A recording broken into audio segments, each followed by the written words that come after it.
A lovely day to everyone. We are the Group 5 and we're going to talk about a short story about friendship and love. In today's generation, stereotypical stories between men and a woman is not just the only trend. But now we have a lot of rising literary pieces which tackles about homosexuality or an attraction between two persons with the same sex or gender.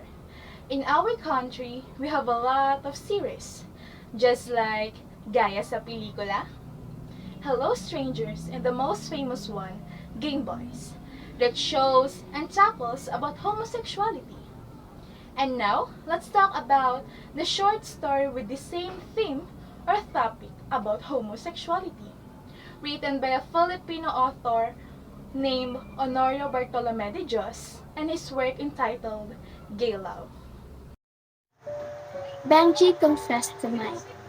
I love you, Mike. The confession hung in the air like a heavy cloud, casting a shadow over their evening.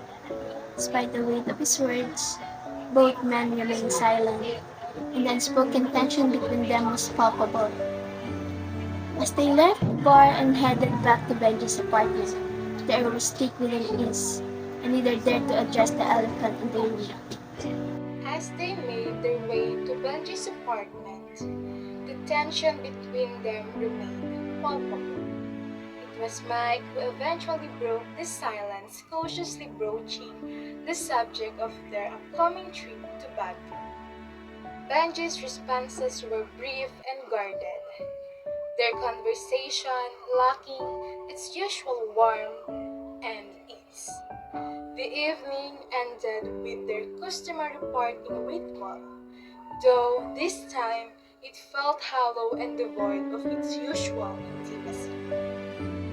Their friendship had blossomed from a chance encounter at a media party with Mike, a journalist intrigued by Benji's work with an NGO in Zambales. Despite initial reservation about Benji's sexuality, the soon formed a genuine connection. Benji, scared by past heartbreaks, had closed himself off to love, but he couldn't deny his growing affection for Mike. Yet, beneath the surface, others of emotions simmered. Mike grappled with the aftermath of a massive breakup, while Banji wrestled with his feelings for his straight friend. Their interactions became increasingly charged, each struggling to navigate this unspoken tension between them. A turning point came when Mike sought comfort in Benji's embrace during a moment of vulnerability. Their connection deepened, but in the harsh light of day, they both retreated into denial, afraid to confront the truth. As they journeyed back to Manila, the weight of their unspoken feelings hung heavy. Benji wrestled with the decision: use their friendship for something more or maintain the status. Meanwhile, Benji grappled with his uncertainties, unsure how to navigate their uncomplicated dynamic. In the end, words remain unspoken, but their silent understanding spoke volumes. Despite the challenges ahead, their bond remained unbreakable, a statement to the depth of their connection. As they faced an uncertain future, one thing was clear: their friendship would endure no matter what.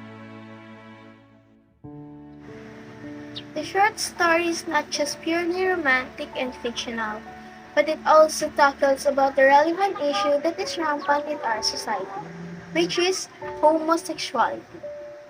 There are a lot of lessons that we can learn from this story. First is acceptance of one's sexual identity, which given Pulit to Benji. Also, Benji's decision is supported by his mother, even until death. Second, the value of friendship is evident when Mike and Benji finds comfort from each other's company. They trust each other by sharing their secrets and problems to one another. Third, and the most importantly, love and respect has no gender. We can all express our love without making gender barrier. Love is not just about romantic relationships, but it's also shown by giving respect, especially to the LGBTQ community, because they are still human beings and they are a big help and parts in our society.